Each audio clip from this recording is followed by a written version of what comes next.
Hey fellas, Meat Trapper here. For the last 8 years, I've made over 300 videos teaching you how to catch your food with traps. When I first started my channel, the idea of trapping for meat instead of fur was ridiculed and mocked. Not so much anymore. I've also been producing Meat Trapper Radio, which is my podcast. I'm on episode number 195 now. That's 195 hours of podcasting information on fishing, hunting, self-sufficiency, poaching, alternate income streams, herbal remedies, you name it. And that's available over on Patreon.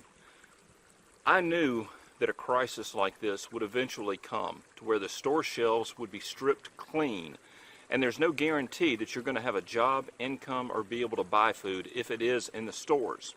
That's why I've dedicated the last 10 years of my life to this project. But it seems like it takes an actual event for things to actually happen, for the stores to actually go empty before people realize they need to actually take action and get in the game. So my comments, my inboxes, my emails have been exploding with people wanting advice. Now, if you've watched my channel at all, you know that I always prefer and advocate top-of-the-line gear. When it comes to body grip traps, I'm a Belial man. I think they're the best trap out there. I also use the RBGs, the round body grips. The Belials are made in Canada, the RBGs are made in America. They're top-of-the-line Cadillac traps. But a lot of people right now are in dire circumstances. They may have lost their job. They may have lost their income stream. They don't have a lot of cash to blow on Cadillac traps, but they still need to get in the game. So I'm getting questions on, what about budget traps? What about entry-level setups? What can I do with that? So today I'm going to compare two entry-level body grip traps. I'm going to compare the Bridger trap to the Duke trap. There's virtually no difference in the cost between the two traps, but there is a big difference in the design of the trap and the level of thought that went into them. I'm also going to be doing a video soon on 280s versus 330s, but that's for a different day. But what I'm going to show you today is a Bridger 280, and I'm going to compare it to a Duke 330. And we're not looking at the size of the trap, we're looking at the features that each manufacturer puts on their traps. Okay, so let's get that straight. And I think you're going to be surprised by what I'm going to show you, given that there's virtually no cost difference between the two. So let's take a look. Okay, I've got the Duke 330 up here, the Bridger 280 right here. Both are brand new, out of the box. Still got the grease on them, totally unmodified. This is what you get when you buy them. So the first thing let's take a look at the connecting hardware. On the Bridger, the first thing you see is you're going to get a quality spring eye connector right here. See how that's got a teardrop shape to it? The next thing is you've got a solid swivel right there. You've got the usual twin link chain. Then it terminates at the far end with another swivel. So your Bridger trap has a very nice spring eye connector, and it's double swiveled out of the box. Let's take a look at the Duke. The first thing you notice is that the Duke does not have any type of connector up here. It's just got the piece of chain threaded right on the spring eye right there, the twin loop chain. The other end, you've got a ring. No swivel, no nothing. So when it comes to the connecting hardware, the winner's the Bridger, no contest. Next, let's take a look at the safety. On the Bridger, you've got the flat bar safety. It's very secure, stays in place when you hook it up. Let's take a look at the Duke. The Duke has the traditional cheap safety. In my opinion, once again, the advantage goes to the Bridger. It's got a better safety catch on it. Let's take a look at the dog. Okay, right here is the dog of the trap. Now this is the Duke. And let's take a look, see if you can see the thickness of the material. If I can get that to focus right there. Now let's take a look at the bridger. Right there.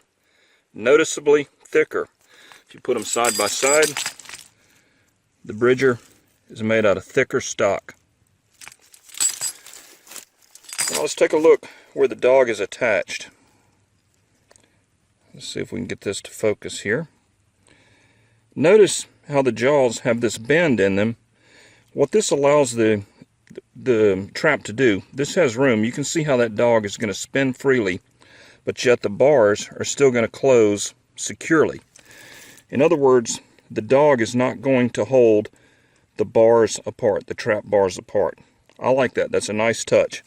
You see the same thing on the other side with the trigger. You can see it right there. Now let's take a look at the Duke.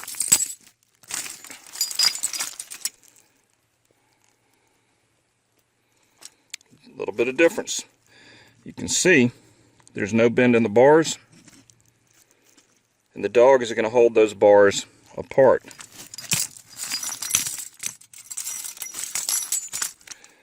Same thing with the trigger. See if that will focus. Right there, no bend in the bars. It's just straight bars. I like the bridger design better. I think it's a better designed system. Now, let's take a look at the hinges. Right here, you can see the rivet. That's where the trap pivots around. The jaws pivot around. On the bridger, you can see that looks pretty good. Pretty tight. Let's take a look at the Duke. There you go. Noticeable slack. See that? Those jaws are not hinged as tightly as on the bridger. Once again, the advantage, in my opinion, goes to the bridger. It's got a tighter lockup. Now, let's talk about actually working with the traps on a daily basis, because I hate fighting with equipment. You'll notice this bridger, see how it lays flat with the springs out? See how it stays put? Let's take a look at the Duke. If you'll notice, it's been crossed up this entire time. So let's straighten this trap out.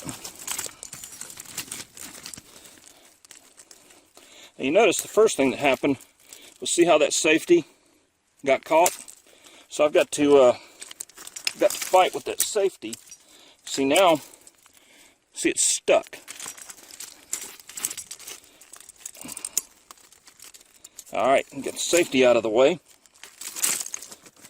Alright, so I got that jaw down. Now let's straighten out the other jaw, or the other spring, excuse me.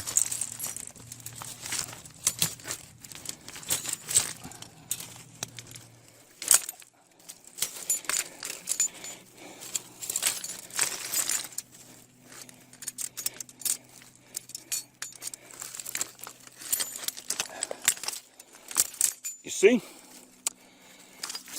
It's fighting me.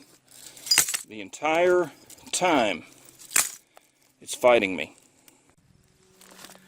Now that might not seem like a big deal, but when you're out in freezing cold water, you're in hip waders or chest waders, you're slipping and sliding in the mud, and you're trying to get stuff set, the last thing I want to do is fight with my equipment. Now, one of the criticisms that's leveled on the bridger body grips is that the spring eyes are a little on the small side. A lot of people don't like that. If you use a rope setter, like I'm going to show you, it can make threading the rope back and forth through that small spring eye a little difficult. But as you can see,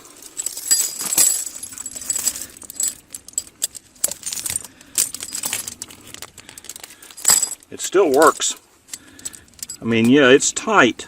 The tolerances are tighter, but I don't have any problems with it personally. Now, I hope you understand the purpose of this video was not to bash one particular trap or another.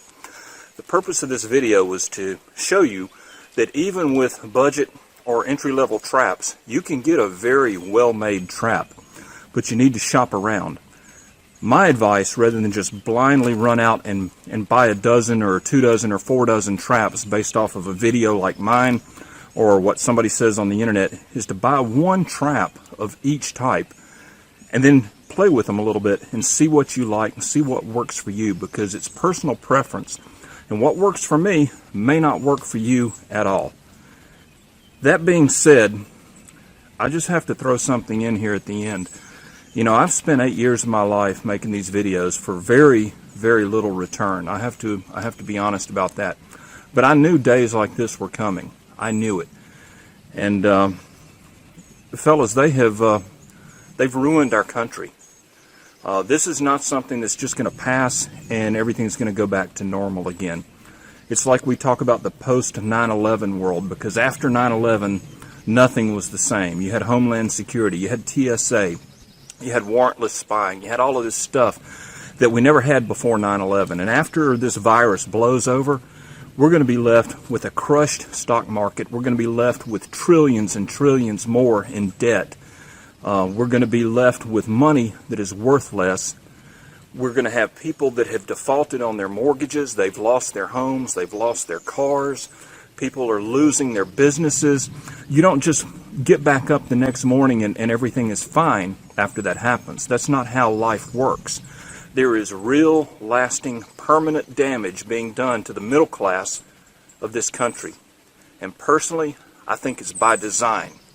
Now, I have taken a metric shit ton of crap over the years on my views of being anti-government or anti-game warden and pro-poaching and all of that. I have taken a metric ton of shit from the quote-unquote fuddy-duddy trappers out there who have told me what a disgrace I am and what a terrible example I'm setting and all of that.